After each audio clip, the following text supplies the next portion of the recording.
I actually was talking for a bit. Ooh, okay. So apparently there are edits. My wife had to stop it for a bit. My wife, my kids who don't know how to cut limes properly and use limes properly, they just kind of hack off a piece. So it makes it a bit more difficult in terms of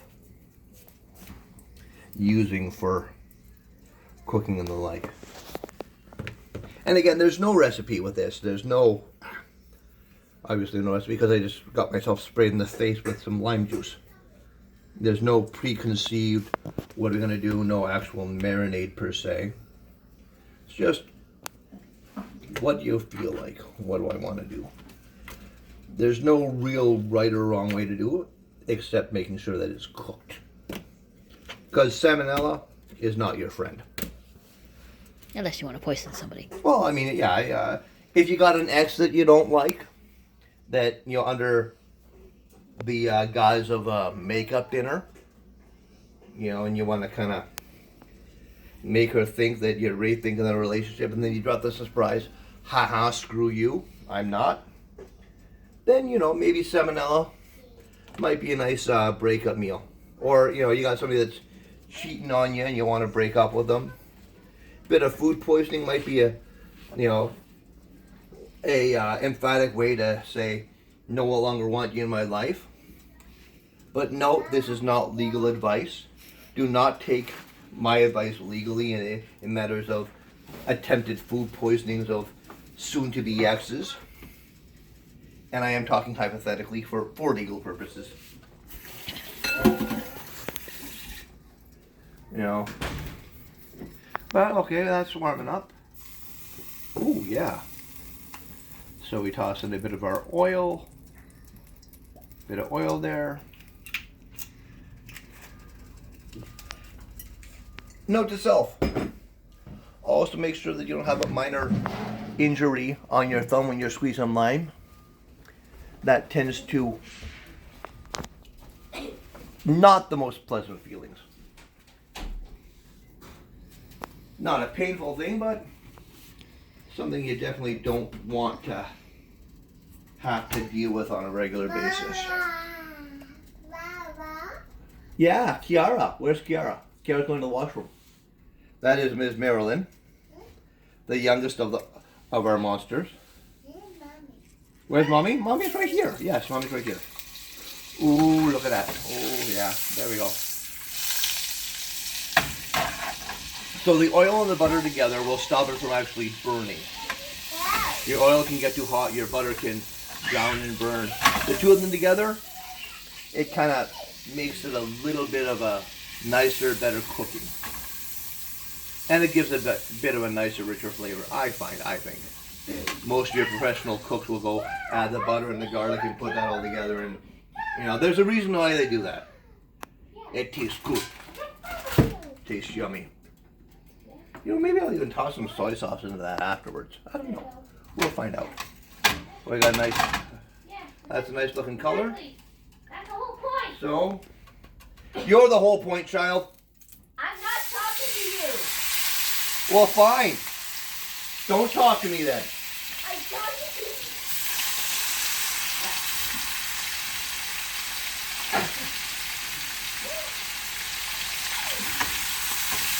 Angsty child of angsty childish. Now, sadly, I'm not the barbecue pit boys, so I can't do the miracle of time bit. But we're just going to toss them in there. Some of them is going to cook sooner than others. I'm going to keep that temperature high because we want them crisp. We want that crispy. Well, high-ish. I'm not chopping it up. I'm not making it neater or nicer or anything. Eventually, I'm going to have to kind of slice open that chicken breast a bit and make it a bit better. Oh, you had to start a completely new one, did you? Yeah. It shut out after half an hour, did it? No, it's just that I actually pressed the button. You buttoned. So this will be in 2 parts. I had no idea, but now I do. And, you know, we're not going to add the garlic a little bit later. kind of like a deep fry in a way, but it's...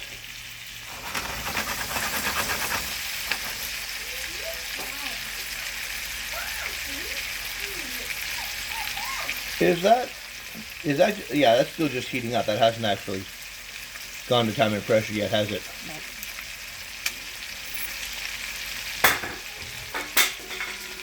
So how Thank you, Marilyn. Cook it on the inside. Huh? Cook it on the inside. Well, most of the tricks in the restaurant, that you got a fat chicken breast like that, you can kind of cut it open.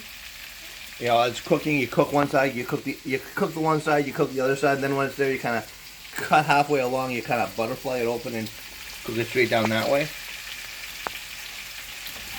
It's a good way of doing it. Chicken, you need a good temperature. Otherwise, you visit with your friend Salmonella, or your ex's soon-to-be friend Salmonella.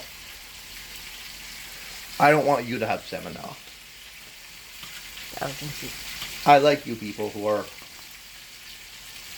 theoretically spending your time during coronavirus season to pay attention to listen to my mouth yap.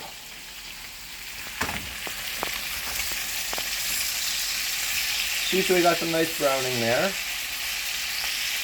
I mean, we could kind of also do a finish type thing in the oven on broiling hot and high and stuff if we wanted to.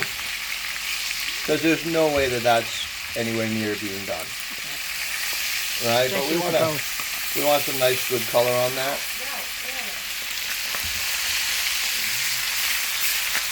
We want some...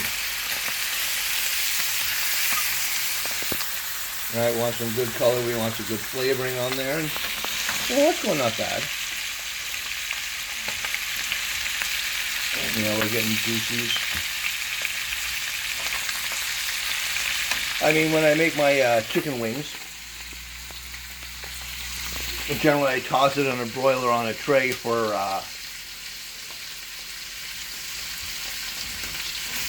7-8 minutes per side at like 500 or a broiler or whatnot. Not that long.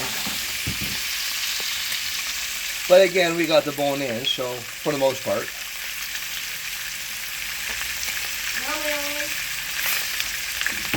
And so with this, we can take some of our juices and kind of pour them over top.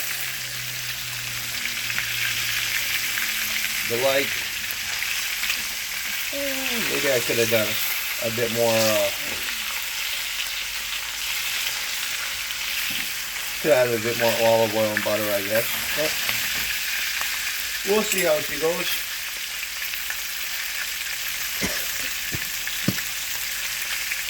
Smelling okay to you, Melissa?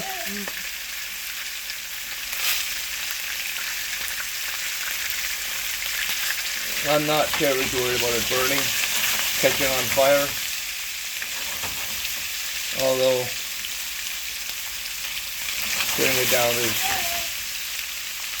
okay as well.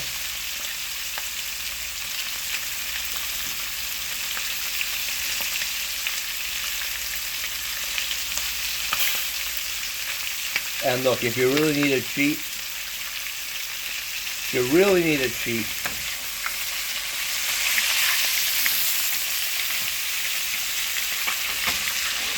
there's always the cook it for the most part, and then put it in the microwave for 5 minutes. Not ideal, but it works. Maybe 7 minutes, depending on how thick it is. Like I said, not usually what I do, but if you absolutely need to, let's toss some of that garlic in now. Mix that garlic around. Have some of that lovely smell. Does it smell okay, Melissa? Oh yes, it smells better. Smells good, smells better? Okay, how are we on? Oh yeah, look at that. See? Look at that. That skin looks nice. Skin looks good. Ooh.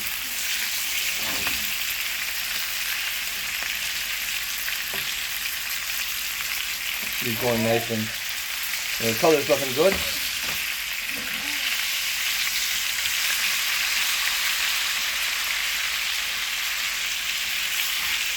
You can tell from the feeling that she's still soft and squishy inside. You know, she's that texture. If you look at how much deformation you got in there, that is still way too not cooked.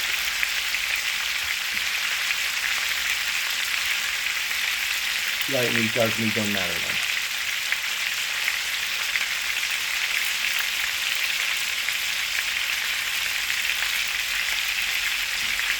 So the pressure popped up.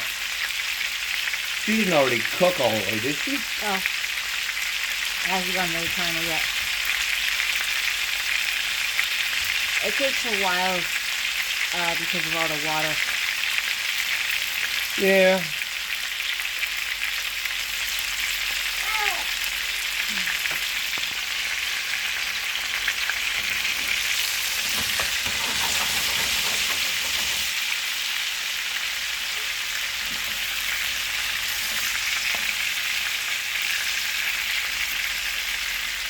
So what I'm actually going to do is I'm going to have a look at these wings. How are these wings?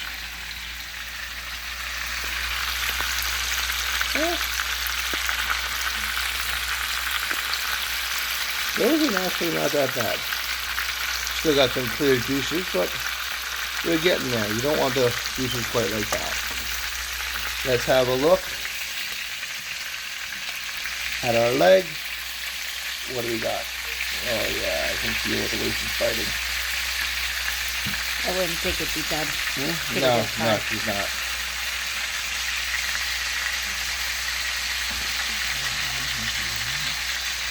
See that inside? She ain't done yet. Let's look at the other way. Yeah. See how much flexible tension you got there? That tension itself says the meat is not done. And sure enough, inside, you see that? Can you see that? She's pink inside? Yeah, so she's nowhere near done. And of course, the same thing with our chicken breast. I mean, look at that right there. Look at that fillet. That fillet is not even close. Alright. Now, could I have taken off the fillet? Yeah, probably. Might do it now. Can probably the little chicken wings, the little chicken bits, them I can probably take out because they're almost done.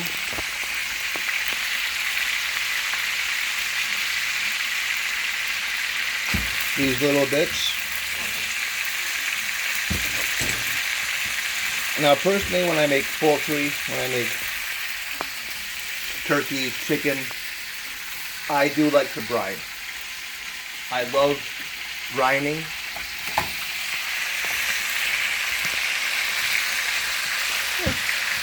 I swear by it, although I shouldn't swear at all. But I find the flavors are just so much juicier, so much better, so much more tender. Well, this is kind of a last minute thing. I never planned on cooking or filming. Never planned on filming, so yeah, get a spatter up there.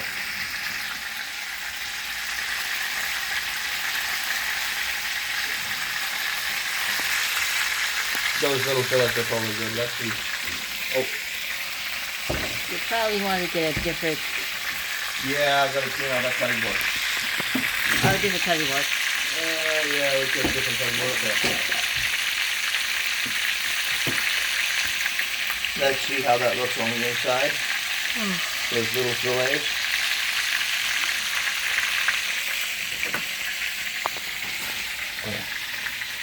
Yeah. So, The fillets are done. We'll take those out, let those rest a bit.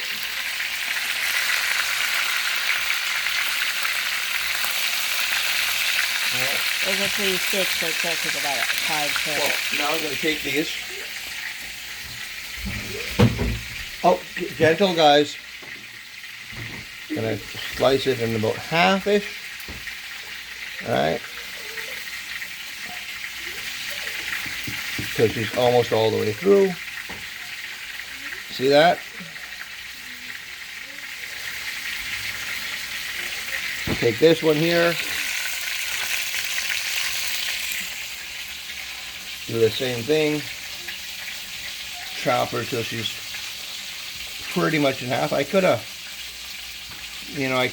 before I even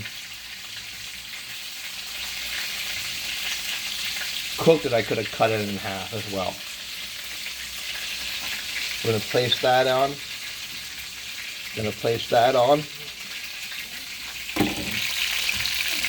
Now I know these wings are done because they're small and tiny. These are going to sit up here.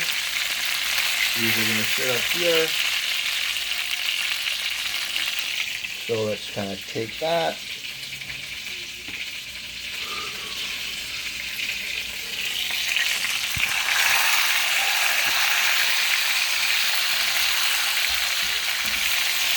Let that cook like that.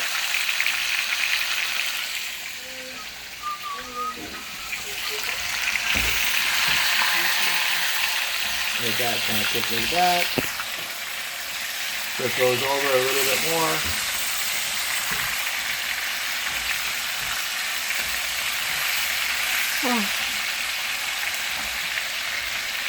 So let's see how that tastes. So, wife of mine, I'm sure they hear your voice behind the camera. You don't need to show me, or you. How's that? Yeah. Not too dry.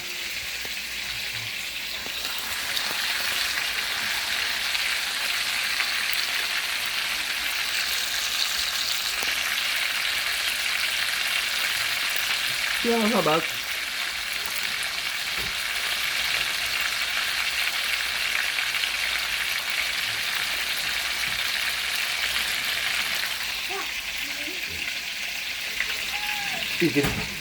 You can just taste even slightly the little bit of Lando's on there too, eh? Bit more. This is what we call quality control.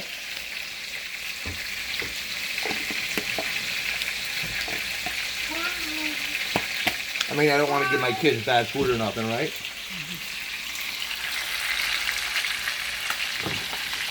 That's not right.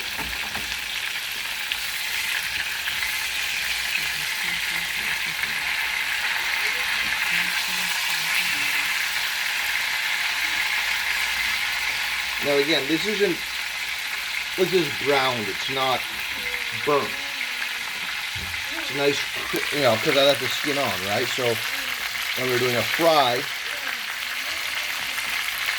it's not tough, it's not wrecked.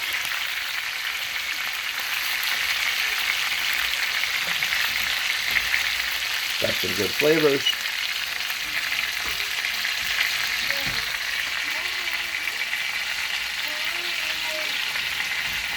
And yeah, so if you're wondering why, if I were in a restaurant, why something takes so long, unlike at home where you can bring it up and rest it at room temperature before you cook it, most of the food, for preparation purposes, is kept in the fridge, so it takes a bit longer to cook. Additionally, if you're, say, grilling over an open fire, grilling over an actual grill in a barbecue pit or whatnot, your temperature doesn't get as high as a pan does. Temperature of a pan can get up to 800 degrees Celsius, give or take. Most grills are set about 400 or 500 degrees Celsius, give or take. So, because of that, the cooking time takes longer. One of the most annoying things that any cook in any restaurant ever hears. Well, I know how long a steak should take because it'll take me 2 minutes at home. Yeah, 2 minutes at home because you're cooking in a pan on 800 degrees Fahrenheit as opposed to a grill at 400. Bit of a different time. And if you want it to rest before it comes out to you so the flavors come back together and you've got a nice juicy steak, you got to take that resting time into account as well. Because I certainly hope none of you guys eat your food right after it's cooked and don't allow it to rest before you eat it. I really hope that's not the case. If so, you're missing out on the taste and flavors of food.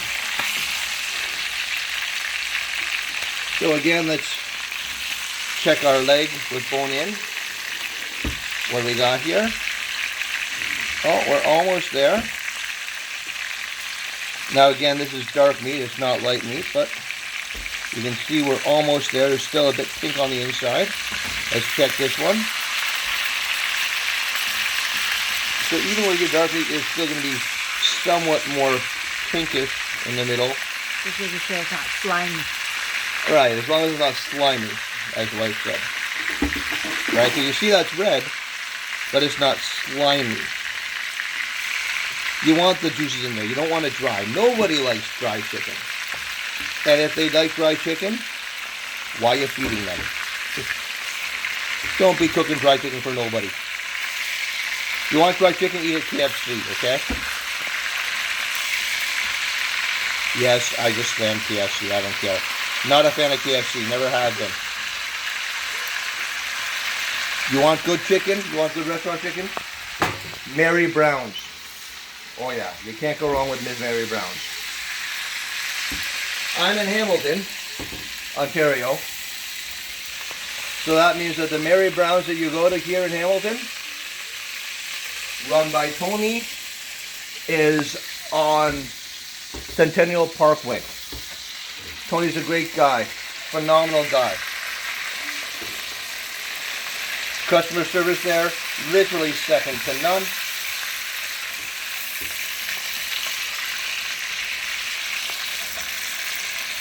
You go there, you want your Mary Brown's,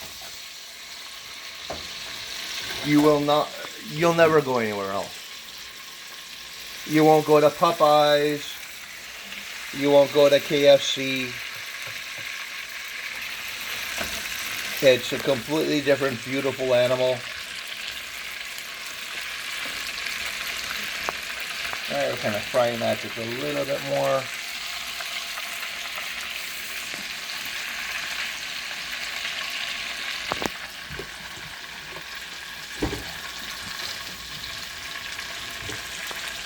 Getting the meat.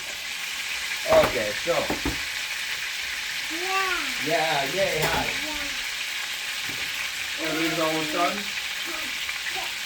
Where's the French fries? Ooh, Cavendish.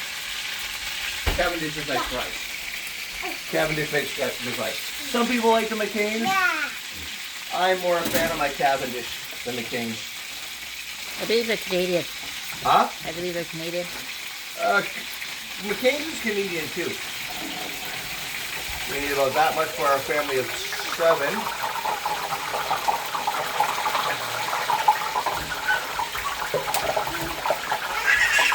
Hi.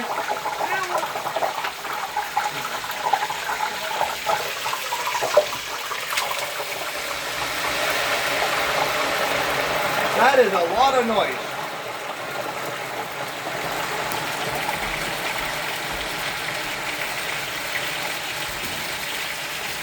Hiya, squish, squish, squish, squish. Okay. So those should be just about done now. And you know what? They may not look pretty.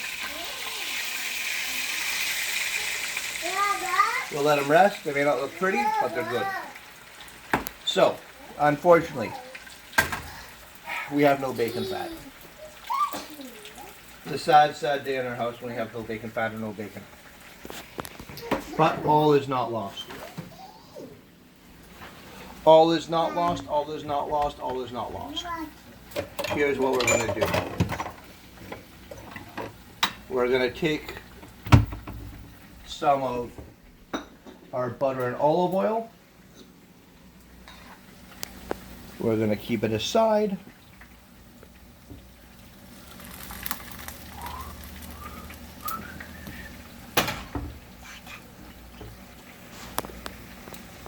And then we're going to filter it out a bit. Because our gravy is almost done, so give me a couple of seconds to wash my pan. I'll take a bit of a break. If you want, or